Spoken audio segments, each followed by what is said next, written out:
Ciao a tutti, benvenuti e bentornati al mio canale, mi chiamo Alessia Sergiana e oggi presenteremo il tema di aprile. Scusate la veste nuova, un po' finestra, un po' casino, ma non ho il treppiede, l'ho perso, quindi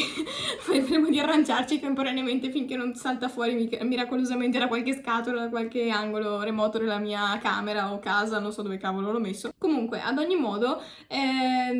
il mese di aprile sarà un mese molto semplice da replicare, floreale, fresco, giallo e rosa, che andiamo sempre sul sicuro con il giallo e rosa, perché pastello soprattutto è la via migliore per risolvere ogni problema, e quindi direte che no, è sempre fiori, perché anche l'anno scorso avevo fatto i fiori, e ve lo metto qui, se ve lo siete perso per caso, era molto molto bello quello dell'anno scorso, forse meglio anche di questo, però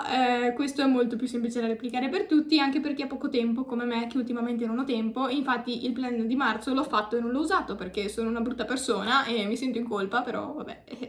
succede di avere questi momenti neri nella vita in cui neanche il bullet journal che serve per organizzarsi non si usa, quindi a posto. Comunque, ogni sera ultimamente sto seguendo un mio nuovo progetto che chi mi segue sulla pagina Instagram sa, ma chi non sa ve lo metto qui, si chiama Alibi Home Decor, che praticamente è la mia nuova pagina di oggetti fatti in argilla.